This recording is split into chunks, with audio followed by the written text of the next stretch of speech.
del Catre, como todas las semanas, a Darío Becchetti, nuestro compañero que nos va a hablar un ratito de comunicación y rosca. Hola, Beckett, ¿cómo estás?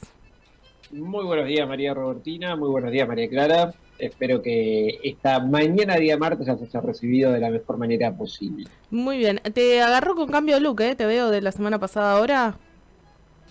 Me corté el pelo, sí, sí, estaba. Me colgué en el corte de pelo habitual y bueno, se había extendido. Tengo la particularidad de que todavía tengo pelo, que no es poco. No es No poca es cosa. poco, no es poco. Está bien, hay que mantenerlo. Banco esos cuidados. Muy bien. Bueno, ¿qué tenemos para hoy? Bueno, tenemos por un lado lo que es la noticia, yo digo el titular y después algunas fotografías que nos deja esa noticia. Bien. La noticia es, la semana pasada, más precisamente el 8 de abril, Meta anuncia formalmente que se terminó el chequeo de datos para sus redes sociales. Ahí fundamentalmente hay que hacer foco en Facebook, que es la red social de Meta con mayor cantidad de usuarios, y esto también me parece importante decirlo, nosotros por una cuestión etaria, por ahí Facebook la tenemos más olvidada, Ujú. pero Facebook sigue siendo la red social con mayor cantidad de usuarios en el mundo y también en la República Argentina. Por lo tanto, sigue siendo muy, pero muy importante, sobre todo en algunas franjas particulares, como cuando vos decís, bueno, adultos mayores, por ejemplo, bueno, Facebook es muy importante, sobre todo porque la utilizan no solamente para entretenimiento, sino también para informarse. Ujú. Entonces, no es un detalle menor esto. Ahora, yo decía, hay una serie de fotografías que nos permite mirar este titular, diciendo Meta anuncia que definitivamente terminó de desarmar todo lo que era su estructura de chequeo de datos y ya no se hace más chequeo de datos, se lo reemplaza por notas de la comunidad, que es el mismo sistema que funciona en Twitter.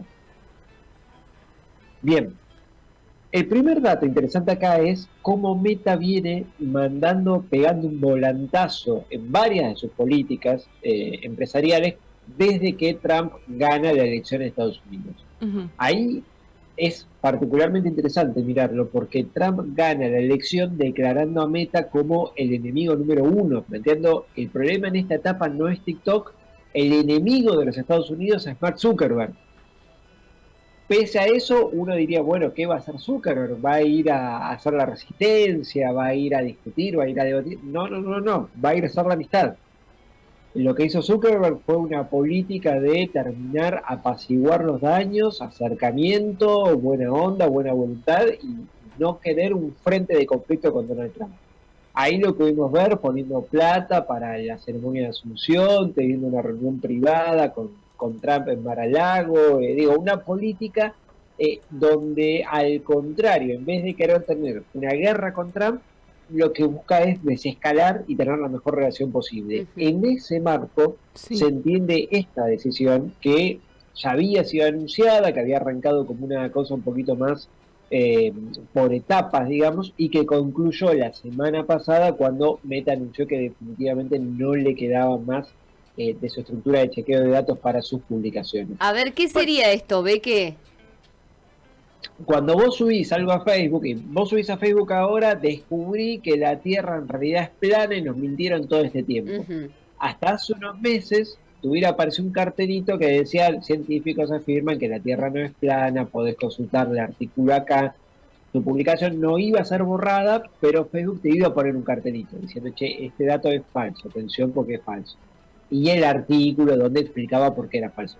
Ahora no va a pasar nada. En el mejor de los casos va a haber una nota de la comunidad, que es algo que funciona algo similar, pero que la nota de la comunidad se aplica cuando muchos usuarios claro. quieren opinar sobre una publicación, paso previo tiene que volverse viral, paso previo tiene que existir esa cantidad de usuarios queriendo agregar algo a tu publicación, digamos, ya es un camino mucho más largo. Todavía puede pasar, así funciona la nota de la comunidad en Twitter, pero ya es absolutamente distinto a lo que había armado Meta, que era un equipo específico que se dedicaba a hacer chequeo de publicaciones. Ujú.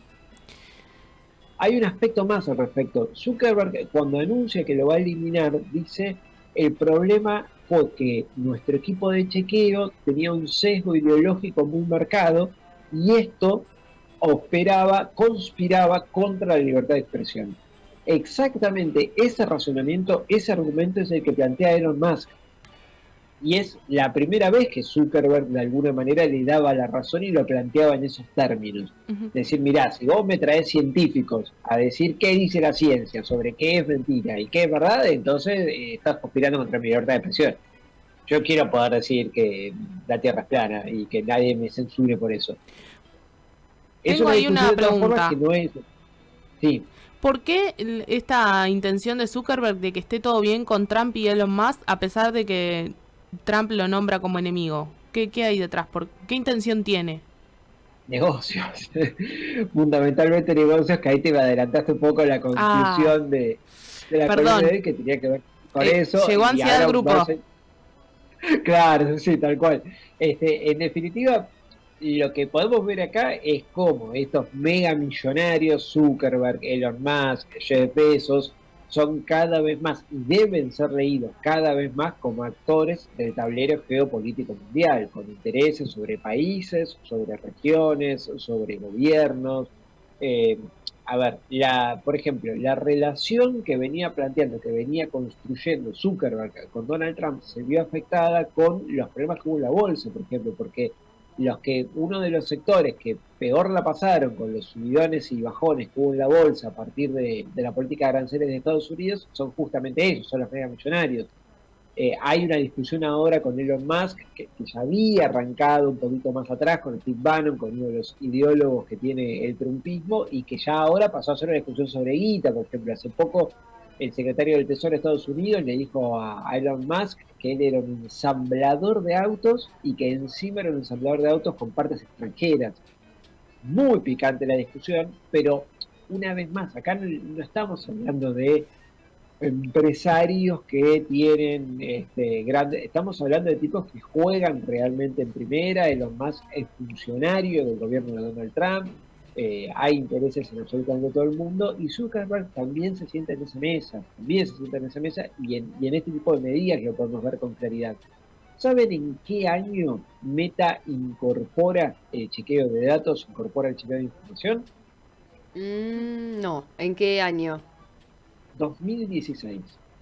2016 es el año en que Trump gana por primera vez las elecciones en Estados Unidos y ratifica, confirma un cambio de vientos, por decirlo de alguna manera, en la conversación pública, en donde Meta toma la decisión exactamente contraria. Meta ya había tenido el escándalo de Cambridge Analytica, Claro. con la cantidad de campañas en el mundo que habían sido intervenidas con campañas de desinformación y de noticias falsas. Recordemos, la Argentina es una de esas campañas, Sí, la elección que gana Mauricio Macri. Entonces, lo que evalúa Meta es, hay un contexto de una conversación pública cada vez más complicada. Ya tuvimos lo de Cambridge Analytica, bueno, vamos a hacer un esfuerzo para que en nuestras redes las cosas salgan de la mejor manera posible, la conversación pueda darse de la mejor manera posible, e empieza a incorporar un trabajo realmente interesante de chequeo de datos online, y prácticamente ahí es muy, muy, muy rápido. En ese contexto, vino Rubí a participar de la columna. Hola, Rubí. Eh, Hola. en ese contexto, fíjense cómo la caracterización, la lectura que hace Meta es: tenemos que intervenir para generar una conversación que se dé en los mejores términos. En este nuevo contexto, con un mundo que es muy diferente al de 2016, donde Trump ya no está solo, ya no es un loquito, por decirlo de algún modo, sino ya forma parte de un sistema muchísimo más amplio, muchísimo más complejo, muchísimo más global. Meta dice, bueno, el viento sopla para acá, yo voy para allá. claro. Y esta decisión parece confirmar definitivamente que la apuesta de Meta es, bueno, si la ola es para acá, entonces yo la voy a barrenar, porque hay definitivamente muchos intereses en juego. Bueno, un cambio contundente después de casi 10 años entonces. Exactamente, un cambio contundente que va a ser interesante observar cómo funciona, atento a esto, la red con mayor cantidad de usuarios en el mundo, y sobre todo una red especialmente importante para adultos y adultos mayores. Me queda una duda por ahí. Si no te spoileo nada, Por decime favor. vos. Por favor. Pensaba ahí, uno de los argumentos tiene que ver con la libertad de expresión. Decías que es el mismo argumento que usa tanto Zuckerberg como Elon Musk, ¿no? Y en un momento en el que lo pienso también desde la comunicación popular y desde los debates que nos estuvimos dando el fin de semana en la Asamblea del Foro Argentino de Radios Comunitarias, ¿cuál es el rol ahí de quienes somos usuarios de esas redes, que consumimos lo que una persona dice, no está chequeado, no te dice, che, esto es potencialmente falso, esto puede ser potencialmente mentira? También este contexto donde cualquiera dice cualquier cosa y queda como verdad, ¿no? Este contexto de posverdad. Lo hemos charlado, creo, una vez. Los tecnooptimistas de los 90 planteaban que las redes iban a servir para que se pueda acceder mucho más fácil al conocimiento, a la información, y terminaron siendo un esquema para que cada persona crea lo que quiere creer, independientemente de los basamentos científicos que tenga para hacerlo. El planteo de las notas de la comunidad es precisamente eso, que sean los usuarios quienes puedan decidir la intervención y plantear, bueno, ojo con esta información, ojo con eso que estás diciendo, pero atento a esas particularidades. Para que una nota de la comunidad sea efectivamente publicada, tiene que tener una cantidad de usuarios diciendo, che, eso es falso, che, eso es falso, che, eso es falso, che, eso es falso. Un primer ejercicio puede ser tomarse ese, por ejemplo, cuando veas pasar una publicación con un dato falso, con una afirmación que tenemos ahí problemas felinos, con una afirmación que no es real, hacer la nota a la comunidad, esperar si otros usuarios también se suman y efectivamente podemos empezar como a incorporar ese ejercicio, es decir, cuando ves pasar algo que sabés que no es así, decir, che, acá tengo un artículo que dice que no es así, y bueno, ver si ejercitando esa gimnasia, bueno, podemos hacer, aunque sea un modesto aporte, por una conversación pública un poco más saludable. No nos quedó nada más, ¿no? No nos queda nada más, por lo menos por hoy. Bien, bueno, muchas gracias. Nos vamos a seguir pensando, como cada semana. Les mando un abrazo, amigas. Nos vemos la semana que viene. Y un beso a Rubí ahí, que muy linda. Mira, mostrala de vuelta si la tenés ahí. Sí, ahora está muy entretenida con otra cosa y ya no llego a agarrarla bien. Pero bueno, les mando saludos siempre. Bueno, mandale un beso a Rubí. Era Darío Becchetti charlando un poco de comunicación y rosca. Hoy hablamos de Meta, de Mark Zuckerberg, que abandonó definitivamente el chequeo de datos para sus redes.